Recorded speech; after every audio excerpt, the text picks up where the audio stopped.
Bismillahirrahmanirrahim. Assalamualaikum warahmatullahi wabarakatuh.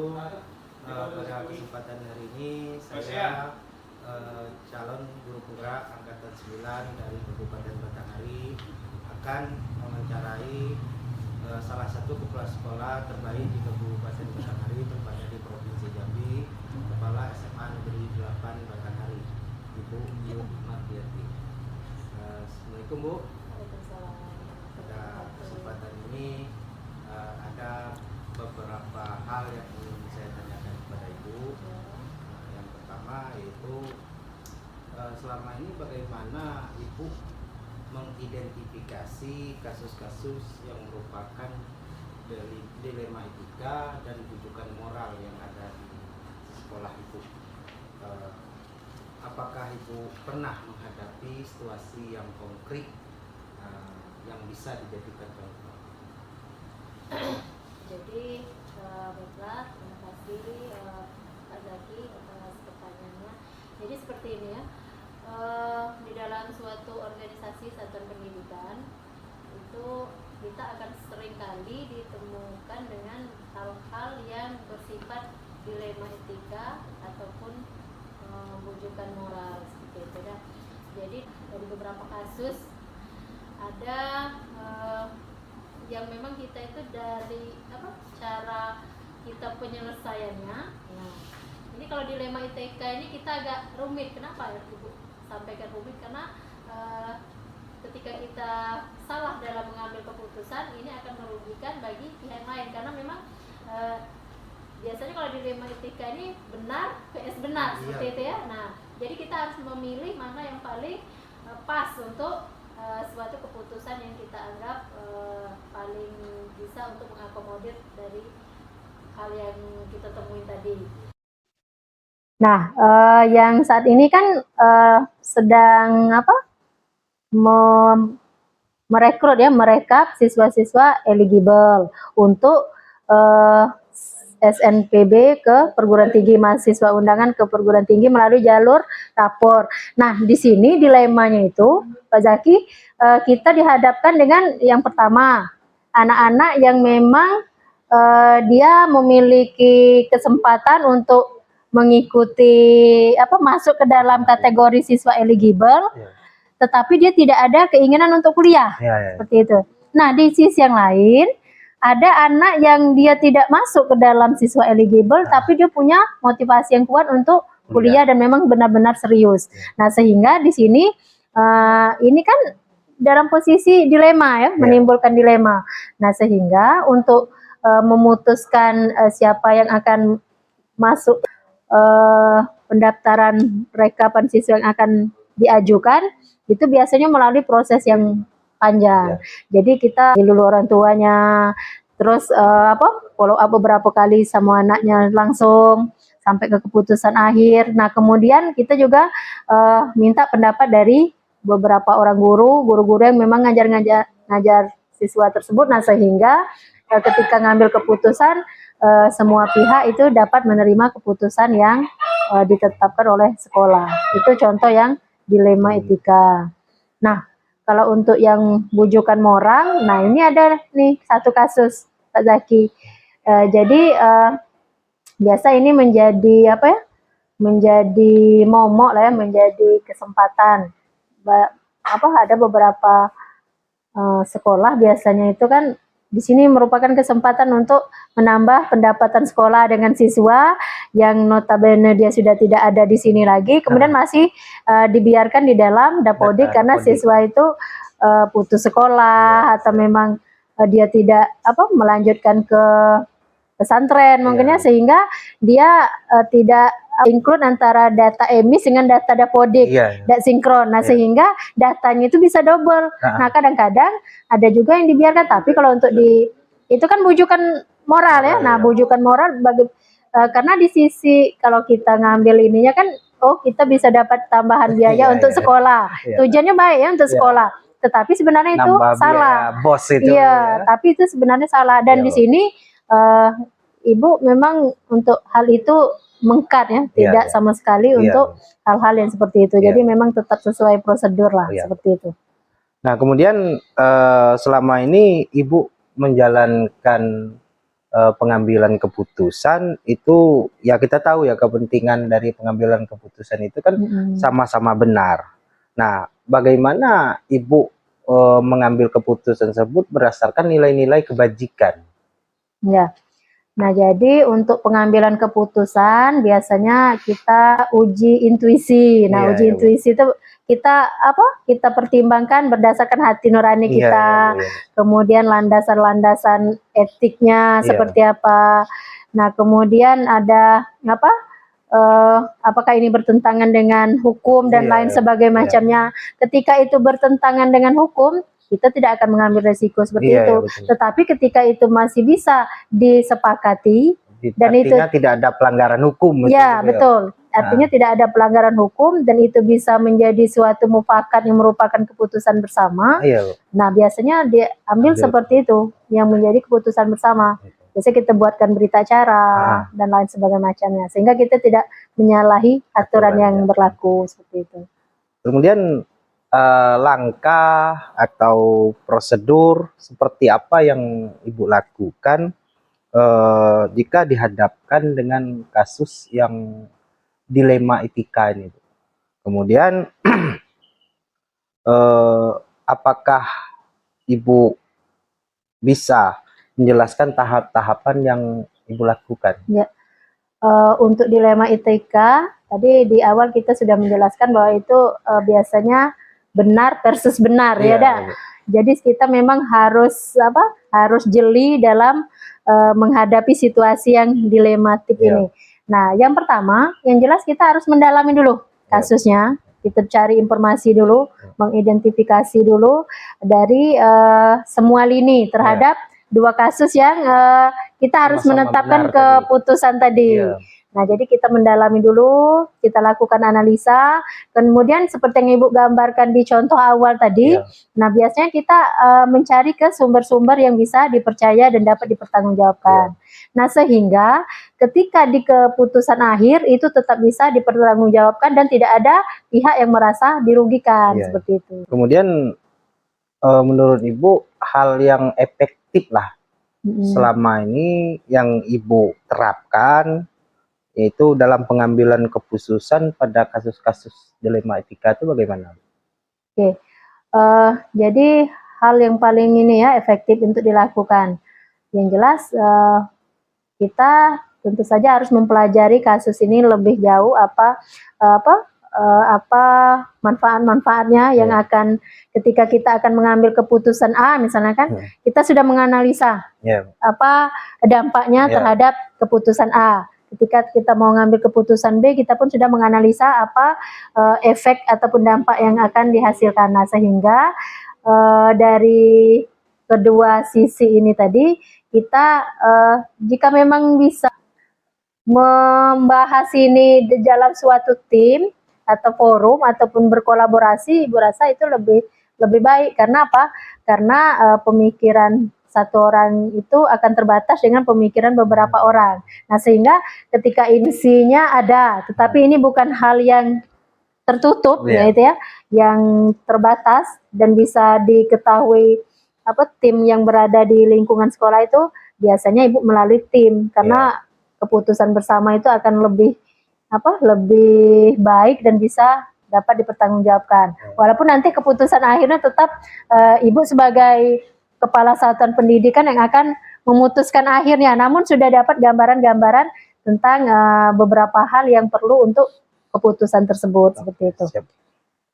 Nah, kemudian apa saja hal yang selama ini menjadi tantangan bagi Ibu selama mengambil keputusan pada kasus-kasus dilema etika? Tantangan tantangan yang dihadapin itu tergantung dari kasusnya. Jadi yang jelas di dalam mengambil keputusan itu seorang pemimpin itu harus memiliki keberanian. Nah, keberanian itu munculnya dari mana? Keberanian itu tadi munculnya ketika kita sudah memahami situasi dan kondisi. Seorang pemimpin itu tidak boleh gegabah dalam mengambil keputusan. Makanya seperti yang Ibu jelaskan tadi memang harus kita telaah dulu, kita analisa dulu, kita identifikasi dulu sejauh mana ini dapat berdampak bagi hal-hal lainnya. Nah, sehingga kita tidak salah kaprah seperti itu. Jadi memang ketika keputusan itu mendesak seperti itu ya, kita tetap harus ada space waktu untuk menganalisanya secara cepat dan tepat seperti itu. Apakah Ibu selama ini membuat jadwal tertentu dalam penyelesaian kasus dilematika, atau Ibu langsung menyelesaikannya di tempat? Maksudnya itu Ibu ada prosedur lah dulu sebelum memutuskan suatu kasus dilema etika tersebut. Nah, jadi untuk kasus dilema etika ini tergantung urgensinya tadi. Ketika memang kasus itu muncul secara mendadak dan memang harus diselesaikan, tentu kita harus melakukan koordinasi secara cepat. Nah, namun kalau misalnya memang itu masih keputusan yang masih memiliki rentang waktu kita untuk melakukan penyelesaian dalam pengambilan keputusan, nah itu biasanya kita buat pertemuan seperti itu ya. Kemudian kita bicarakan, kemudian hasil dari pengambilan keputusan itu disepakati bersama. Tergantung permasalahannya. Ada kadang-kadang ya memang harus saat itulah kita harus mengambil keputusan. Nah, itu kita harus bersikap kritis juga ya. Nah, kita harus kritis. Kita harus baca situasi juga. Tidak bisa juga kita menunda-nunda suatu keputusan yang memang dia harus segera kita Karena mungkin ketika tidak kita ambil keputusan itu akan berdampak bagi yang lainnya seperti itu. Dan adakah seseorang atau faktor-faktor apalah yang selama ini itu membantu Ibu atau mempermudah Ibu dalam pengambilan keputusan yang terkait kasus-kasus dilema etika inilah? Karena Ibu di dalam menyusun program kerja itu biasanya memang selalu melibatkan tim-tim sesuai dengan tupoksinya masing-masing. Nah, sehingga sampai sejauh ini tidak ada kendala yang berarti. Karena apa? Karena di dalam setiap perencanaan itu Ibu selalu melakukan koordinasi dengan tim. Jadi tim-tim itu memang sudah terlatih untuk melakukan kolaborasi dan bekerja sama.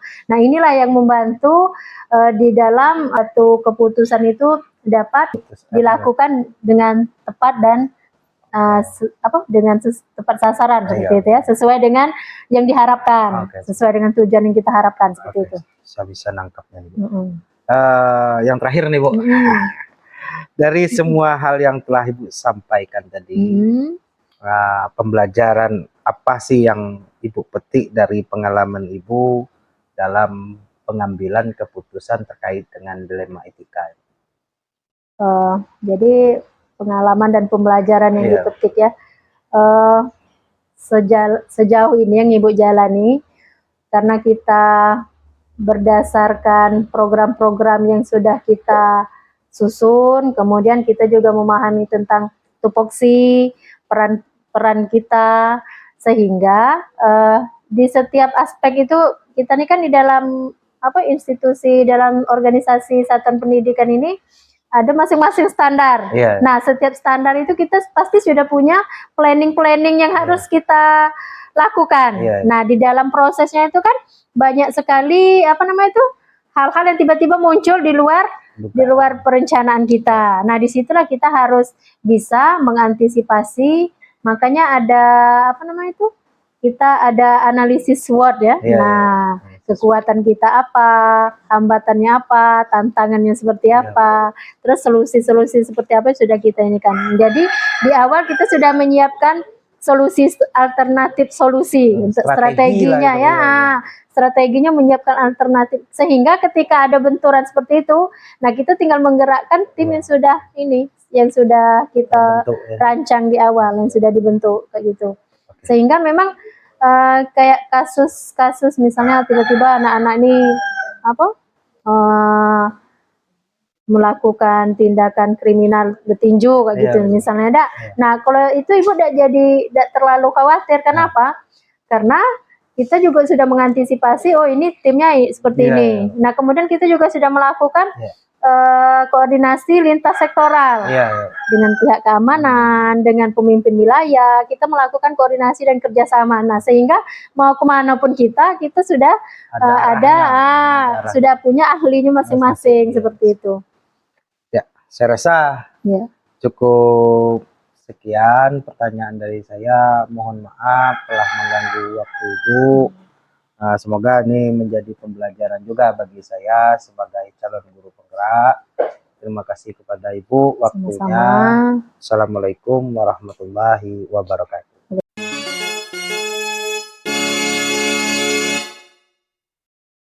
Bismillahirrahmanirrahim. Assalamualaikum warahmatullahi wabarakatuh. Waalaikumsalam warahmatullahi wabarakatuh. Pada kesempatan hari ini saya calon guru penggerak angkatan 9 dari Kabupaten Batanghari akan mewawancarai salah satu kepala sekolah terbaik di Kabupaten Batanghari, di mana Bapak Raden Heri Wirowijoyo merupakan kepala sekolah penggerak dari sekolah penggerak SD Negeri 20 Jembatan Mas. Saudara-saudara yang ingin saya wawancarai tentang bagaimana kepemimpinan dari Bapak ini dalam menghadapi dilema etika yang ada di SD Negeri 20 Jembatan Mas. Bapak, ya, pertama yang ingin saya tanyakan, bagaimana Bapak mengidentifikasi kasus-kasus yang merupakan dilema etika ataupun rujukan moral. Misalnya, apakah Bapak pernah menghadapi situasi yang konkret seperti itu? Terima kasih Pak Jaki, merupakan salah satu calon penggerak dari Batanghari. Kalau dilema etika di Indonesia tidak ada. Cuman kita sebagai pimpinan, etika itu harus ditampilkan yang terbaik oleh kepala sekolah. Karena kepala sekolah adalah contoh suri teladan dan itu ada semua guru. Nah, etika yang baik itu salah satu adalah kedisiplinan. Nah, disiplin kita tuh Pak Jaki di awal dari diri kita sendiri dulu. Nah, contoh saya lakukan di SD 20 ini, karena saya angkatan dari bulan Agustus 2019 saya dilantik di sini. Memang dari awal dari kecil saya memang disiplin dari orang tua. Jadi saya di sekolahan ini jam 7 itu sudah melakukan literasi. Jadi saya datang sudah jam 6. Jadi etika dari saya tampilkan semua guru seperti itu. Jadi yang Pak Jaki tanyakan kalau deliknya yang konkret, alhamdulillah di SD 20 sudah baik semua. Nah, itu Pak Jaki. Jadi kalau untuk etika ini dari pimpinan harus menjaga yang terbaik, mulai dari segi pakaiannya, bahasanya, tata keramanya, dan banyak lainnya. Jadi Pak, dalam kehidupan sehari-hari itu, apakah dari kedisiplin itu menimbulkan dua keputusan ataupun dua pertentangan, ada yang pro, ada yang kontra dalam kehidupan sehari-hari? Kalau dalam kehidupan sehari, terkhusus di sekolah kita ini Pak Jaki, pro dan kontra itu dikatakan ada, itu ada, dikatakan tidak, mustahil. Cuman saya sebagai pimpinan saya tidak arogan. Kalau bahasa kami kita asuh dulu, pelan-pelan kita nyampaikan. Cuman kita jangan ambil cepat kesimpulan. Nah, karena guru itu mungkin kedisiplinan kita bawa tadi mungkin belum nyatu dengan dirinya. Nah, biasanya kalau kita bangun pagi itu jam 4:30, mungkin dia kan baru 5:30 atau jam 6 dan subuh. Setelah kita lakukan seperti itu, dengan soal tampaknya sekarang ini jam 7 kita bicara tadi kan hampir 1% sudah datang semua tuh. Alhamdulillah seperti itulah itu program kita. Karena semuanya apapun terjadi, dan disiplin itu harus pertama sekali. Dan alhamdulillah hasilnya nampak di sini. Kita sini terbaik, kita sudah dapat untuk prestasi dan kita. Ya Pak, dalam menjalankan keputusan disiplin yang Bapak terapkan tadi, apakah ada dua kepentingan yang sama-sama benar ataupun mengandung nilai kebajikan? Kalau kita melihat dari unsur kepentingan itu memang ada, karena kepentingan kita sebagai pimpinan itu, kepentingan kita adalah ingin supaya sekolah ini tampil baik, tampil cemerlang dan berprestasi. Mustahil Pak Jaki kita ingin berprestasi, kita tidak tampil baik, tidak disiplin, itu mustahil. Karena moto yang kita buat di sebelah itu, kalau ingin sesuatu harus menghasilkan sesuatu atau menjaga sesuatu. Mustahil Pak Jaki kita ingin tadi, tapi itu tidak kembali. Mustahil kita mendisiplinkan guru kalau kita sekolah dan disiplin, kan timpang akhirnya. Nah, jadi kita tunjukkan. Kalau bahasa adat kita Jambi itu kalau memandikan kudo itu tuannya terjun dulu. Tidak mau kudonya terjun dulu. Tidak mau gurunya bubar dulu, harus kita pimpinan. Kita seorang pimpinan Pak. Kemudian langkah atau prosedur apa yang Bapak laksanakan untuk mengambil keputusan ini? Ya, langkah prosedur itu prosesif Pak. Karena kita di awal bulan pertama itu kita ada namanya kompetensi kelas atau kompetensi sekolah. Itu prosesif kita melakukan itu menanyakan apa permasalahan guru, apa yang dihadapi di kelas, apa yang benar. Jadi di situ secara lahiriah kita mendekatkan hubungan yang baik kepada guru. Nah, jadi itu juga dengan di ruangan ini. Jadi kita ruangan memang bisa, tapi sekali saya ruang sebelah. Itu pendekatan kita dengan guru. Kemudian kita persoalan dengan arogan. Jadi ambillah keputusan itu, tapi harus kita sampaikan dulu kebersamaan. Walaupun keputusan ada di kepala sekolah. Nah, salah satu contohnya Pak, yang sangat konkret sekali setiap semester kan kita harus membagi tugas guru.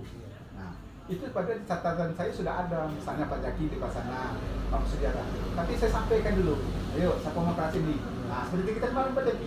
Nah, supaya si guru tadi merasa dihormati, guru tadi merasa dihargai seorang guru. Nah, bukan organ kepala sekolahnya. Nah, dengan demikian apapun nanti mudah-mudahan kita apa itu. Kemudian apa saja hal yang Bapak anggap efektif?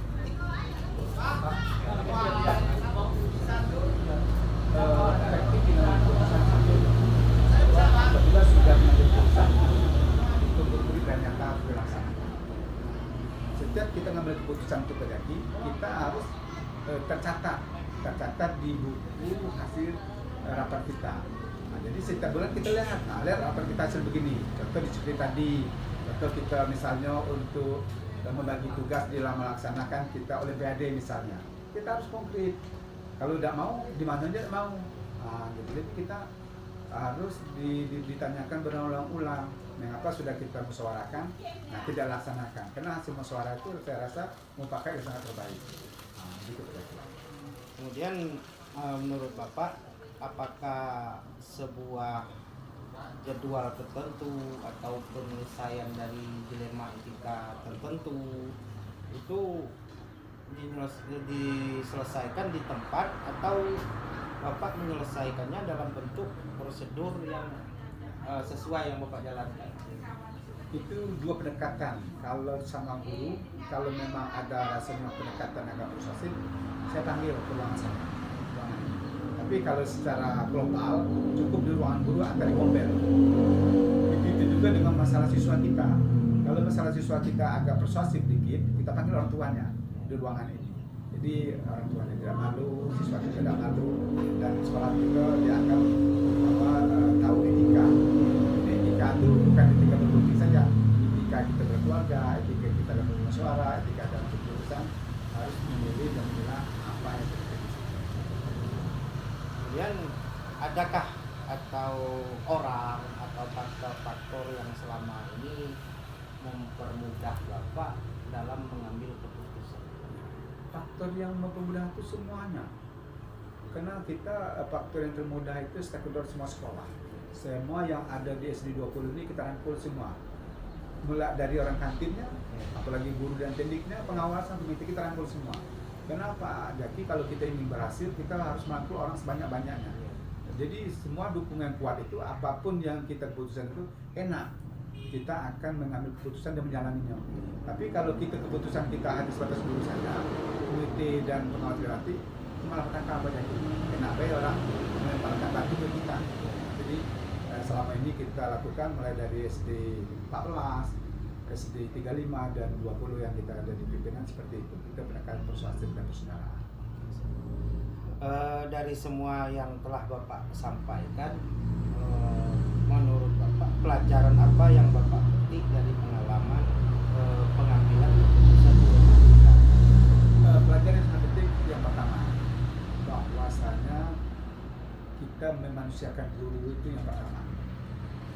Karena saya dapat pelatihan-pelatihan itu Pak Jaki dari kuliah, dari kita pelatihan-pelatihan di Jambi, bahwa memanusiakan guru itu sangat utama.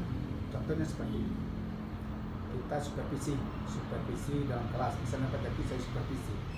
Di dalam supervisi itu Pak Jaki ada membuat suatu kesalahan. Nah, tapi di situ saya sampaikan, saya panggil Pak Jaki tanpa meja nih. Kalau ada meja nih, ada perbandingan antara kepala sekolah dan guru tanpa meja. Jadi itu dulu. Jadi Pak Jaki merasakan dia harga seorang guru. Jadi saya tanyakan tuh, tadi pendekatan tadi apa permasalahan? Waktu menyampaikan tadi apa permasalahan? Jadi Pak Jaki akan menyampaikan sendiri begitu. Baru kita pastikan, oh begini yang terbaik. Yang keduanya Pak Jaki dari putusan kita ini, bahwasanya seorang kepala sekolah itu memang faktor umur Pak Jaki. Jadi semakin usia semakin tua, semakin makan jiwa, emosional bertahan. Jadi apapun permasalahannya, kalau dilaksanakan secara emosional yang tidak baik, maka tidak baik. Maka faktor umur. Karena Pak Jaki saya termasuk diangkat dari kepala sekolah ini yang muda juga, tapi faktor umur terus ada orang sudah masuk 50 tahun, kedewasaan. Walaupun di daerah di sana sini. Nah, gitu Pak Jaki. Jadi kedewasaan, umur, kemudian kita pendekatan yang baik kepada semua stakeholder, insya Allah apapun yang kita lakukan akan berhasil. Jadi terima kasih Pak atas waktunya. Semoga yang Bapak sampaikan pada hari ini bermanfaat bagi saya dan mungkin semua teman-teman selanjutnya. Terima kasih Pak Jaki. Saya berharap juga karena Pak Jaki sama guru lain termasuk guru muda, Bapak ada mereka mencuri, ada pewaris, nah, gitu kan. Karena Pak Jaki terus terang kita jadi pimpinan itu memang pertama sekali jangan otoriter, jangan emosional, dekatkanlah dengan hati. Kedua kita harus memimpin dari kawan ini lebih selangkah, cara mengajarnya, etikanya, berkolaborasi, mengambil keputusan. Itu harus ada punya kelebihan satu dari kawan. Kalau kawan nilainya 10 kita harus kelas. Nah, gitu kan. Ya, terima kasih.